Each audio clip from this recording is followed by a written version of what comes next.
करियाने की दुकान चलाने वाले नौजवान ने इंसानियत की मिसाल कायम कर दी। हॉस्पिटल में 10,000 हमने बच्चों को ब्लड लगाया है। थैलेसीमिया के मरीजों के लिए खून इकट्ठा करता है। थैलेसीमिया के हवाले से हम हर गांव में गए।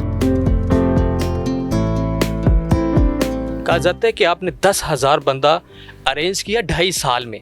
थैलेसीमिया के जो बच्चे हैं उनको ब्लड लगता है। मुझे ये बताएं कि ये शौक़ कैसे पैदा हुआ।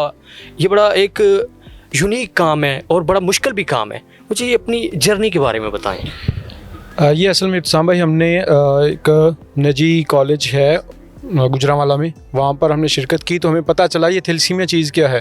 तो जब हम यहाँ पर आए तो हमने इन बच्चों के हालात देखे और इनके वालिदैन की परेशानियों को देखा, तो फिर हमने ये इरादा किया कि इंशाल्लाह हम इन बच्चों को ब्लड प्रोवाइड करेंगे। हम हर गांव में गए, जा कर के हमने ब्लड डोनेशन कैंप किए, ब्लड ग्रुपिंग कैंप करके हमने लिस्टें तैयार की और इस तरह से हम उन बच्चों को ब्लड प्रोवाइड करते रहे। अच्छा, मुझे ये बताइए किस तरह आप मैनेज करते हैं, दुकान भी चलाते हैं और फिर जो है ब्लड भी अरेंज करना होता है, अगर किसी का कॉल आ गई उसको भी डील करना होता है, वो सारे मामलात बताएं। दुकान भी इसके साथ ही है, कारोबार है, फिर वो छोटे भाई भी होते हैं साथ, वो भी मैनेज करते हैं साथ, और इस तरह मैं भी वहाँ पर होता हूँ।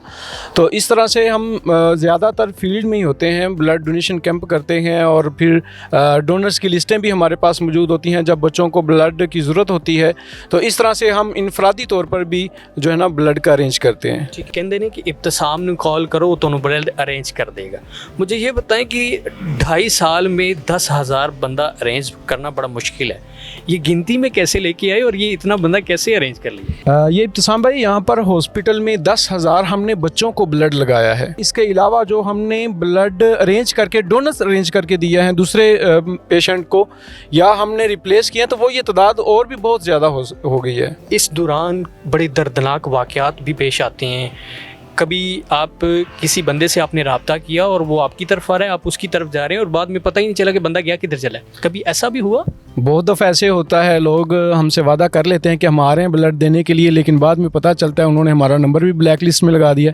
बाज़ दफ़ा ऐसे भी होता है, काफ़ी दफ़ा हमारे साथ ऐसे हुआ है, एक जगह पर हम ब्लड डोनेशन कैंप कर रहे थे, 6 से 7 बैग हमें वहाँ पर मिले हैं, लेकिन वो पूरे गांव वाले असला लेकर के हमें मारने के लिए आ गए कि आपने हमारे बच्चों का ब्लड क्यों निकाला है। तो ये इस तरह के वाक़यात बहुत ज़्यादा होते हैं, हमें बड़ी ज़्यादा मुश्किलात से गुजरना पड़ता है। ठीक है। अच्छा, मुझे बताइए 2.5 साल में सबसे ज़्यादा ब्लड आपने कब, सबसे ज़्यादा आपने जो है अपने हॉस्पिटल लेके आए डोनेट, लोगों ने कितना किया, कितनी बोतलें निकाली?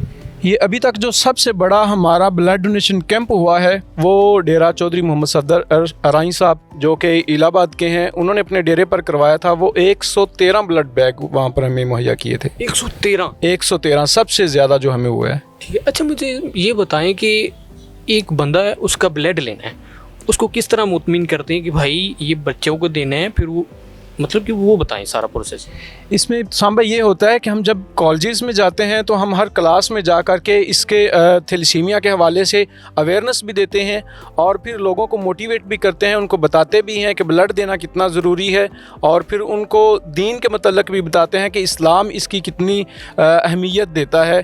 तो ये सारी चीज़ें, 3-4 चीज़ें मिला करके फिर हम मोटिवेट करते हैं। मुझे ये बताएं कि जब यहाँ पे आपको पता है कि बच्चों को लेके आते हैं उनके वालिदैन, तो जब उनको पता चलता है कि ये बंदा किराना स्टोर चलाता है, दुकान चलाते हैं और हमें ब्लड मुहैया कर रहा है, उनका कैसा रिएक्शन होता है?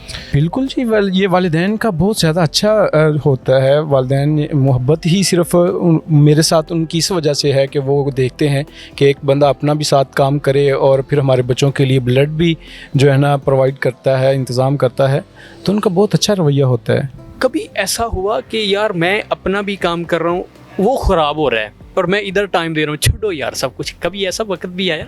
ये इब्तिसाम भाई ऐसे होता है, शैतान है वो इंसान के जिस्म में गर्दिश करता है। बाज़ दफ़ा बैठे ये सोच आ जाती है इंसान को कि इसके साथ अपना ही बंदा सिर्फ कर ले, लेकिन फिर देखते हैं कि अल्लाह ताला ने अगर ये ज़िम्मेदारी लगाई हुई है तो ये देखे, ज़िला कसूर की आबादी 50 लाख के करीब है, तो 50 लाख के लोगों में से अल्लाह ताला ने अगर मेरी ज़िम्मेदारी लगाई है तो मैं तो इसके पर अल्लाह ताला का शुक्र अदा करता हूँ कि अल्लाह का शुक्र है जो मुझसे ये काम ले रहा है, वरना अल्लाह ताला के हाँ कोई कमी तो नहीं है, अल्लाह ताला तो किसी और बंदे को भी खड़ा कर सकता है। 10,000 ब्लड बैग आपने अरेंज किए, कोई सियासी बंदा या किसी बड़ी शख्सियत ने आपको इनाम दिया कि यार 10,000 2.5 साल में आपने ये क्या कर दिया?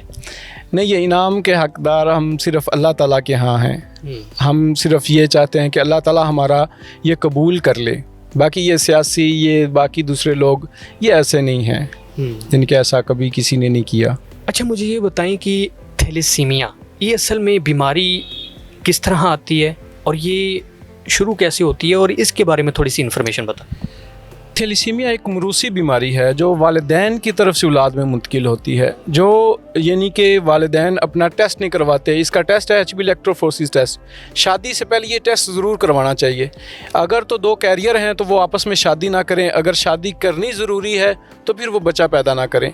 जब 2 कैरियर आपस में मिलते हैं तो फिर बच्चा जो पैदा होता है वो थैलेसीमिया मेजर का पैदा होता है, तो या इंटरमीडिएट का पैदा होगा। जब थैलेसीमिया मेजर का बच्चा पैदा होगा तो फिर उसको महीने में 1 दफ़ा, 2 दफ़ा, 3 दफ़ा भी ब्लड लगेगा।